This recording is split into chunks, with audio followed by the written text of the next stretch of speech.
What impact will falling interest rates, a rebounding stock market, and massive increases in homes for sale have on this summer's housing market?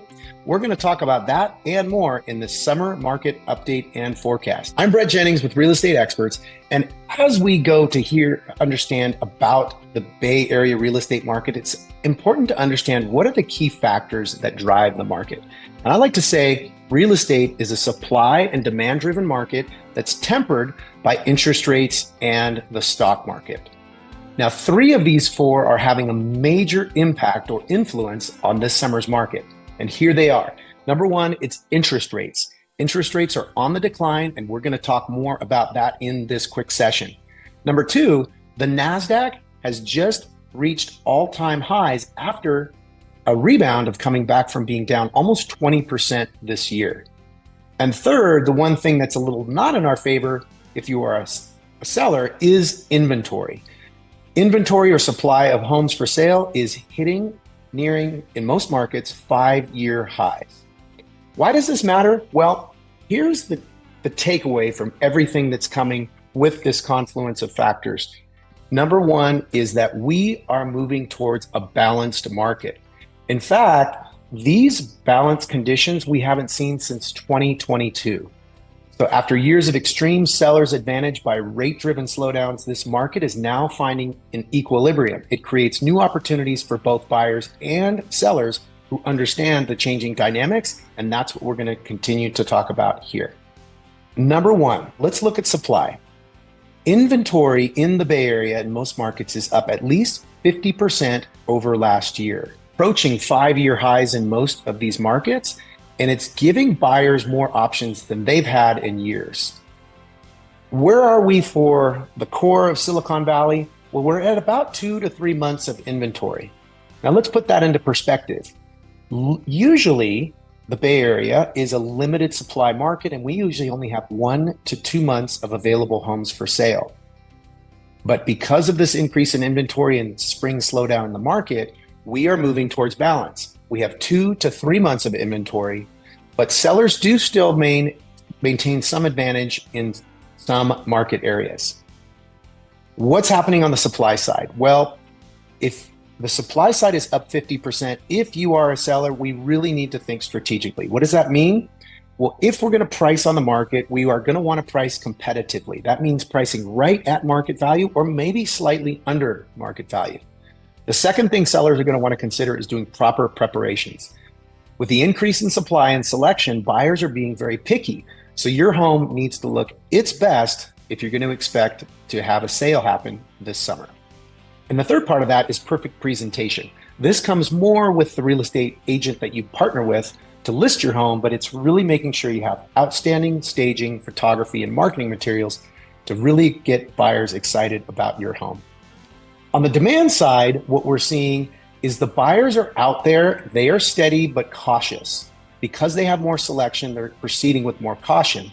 Buyers are showing up, but they are hunting for value because they have more options available. How has this impacted prices? Well, usually our Bay Area real estate market sees an increase of 5 to 7% per year on a price per square foot. Today, Santa Clara County is at $1,040 a square foot. That's within 1% of where we were this same time last year. San Mateo County is at $1,155 a square foot, and that is plus or minus 1% from where we were last year. So overall, prices have been relatively flat.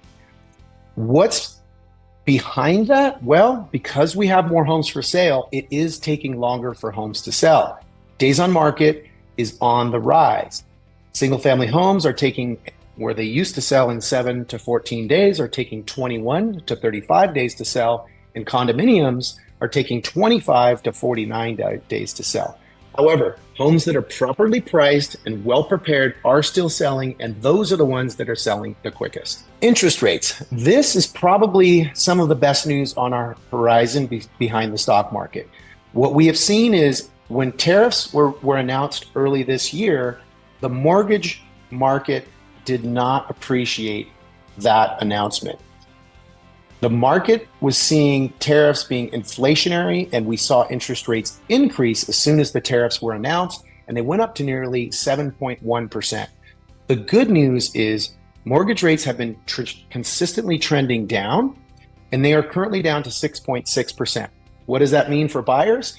Well, at $1 million purchase price on their loan, every quarter point that interest rates drop increases their purchasing power by $25,000. So that being said, most buyers in the market right now have just got a $50,000 increase in their purchasing power over the last few weeks as rates have dropped down and are approaching this mid 6% level. Where are rates headed in the future? Well, most economists are expecting that we're going to see rates in the mid sixes for the rest of the year. The stability in rate projections provides some certainty for buyers and sellers in planning transactions, allowing for you to make decisions a bit more confidently. Number 4, our stock market. This is probably the best news on the horizon. Our NASDAQ market dropped almost 20% after tariffs were announced. If you've been watching the market, you'll notice not only have we recovered from that dip, but the NASDAQ has just hit new all-time highs. The one thing we know about Bay Area and Silicon Valley real estate is that the majority of buyers work in the tech industry, and when stocks are booming, their confidence is high and they're a lot more inclined and ready to make those purchases. What's behind that is the stock option vesting process. When the stock prices are up and their stocks are vested, they can cash those in and use them towards the down payment. And as we said earlier, it gives them the confidence they need to move forward and make those purchases. So in summary, what is our forecast for 2025? We have 3 basic scenarios. Number 1, our most likely scenario is that we maintain a balanced market. Buyers are out there purchasing these homes. Interest rates stay right around the 6.5 to 6.6 level. And if that happens, I think we'll see prices remain relatively consistent, possibly up to 3% on the upside. We are weighting that scenario at about a 60% likelihood. Number 2 is our best case scenario. And that would be we see interest rates drop below 6.5% and trend towards down the low 6s. And we see the NASDAQ continue to hit all-time highs. If that happens, we can expect home prices to rise 5 to 8% between now and the end of the year. The worst case scenario, however, we're waiting at about a 10% likelihood to occur, and that is if we get another correction in the stock market and interest rates increase. If those 2 variables hit us, then we probably will see prices drop between 5 and 8% by the end of the year. So what does this mean if you're a buyer? Well, if you're a buyer and you see rates drop under this 6.6%, you are going to want to lock your interest rate and start shopping aggressively. Look for properties that represent value. One way to do that is look for homes that have been on the market for 3 weeks or more. Those are typically times when agents who are working with those sellers are going to be talking to them about price reductions. If you time your offer around the time they're considering a price reduction, you have a really good likelihood to get your offer accepted. And you have the luxury of number 3, asking for concessions. Ask for credits that could potentially lower your interest rate even further, or simply take it off the purchase price. If you're a seller, number 1, we want to take the time to prepare those homes well because buyers are picky in this market. In addition, we're going to want to price for value. This is not the time to be stretching for aspirational prices in a market where we have many months of homes for sale. And number 3, take advantage of the tech tailwinds. Keep an eye on that stock market and understand that as that stock market continues to rise, those buyers will have more resources to put a deal together. So that's our forecast for this summer's market. If you are thinking about buying, selling, or investing in Bay Area real estate, let's get together and build your game plan. Get back to the real estate expert that shared this video with you. And until we talk again, this is Brett Jennings saying we'll be right here ready to help you create a better life through real estate. Have a great one.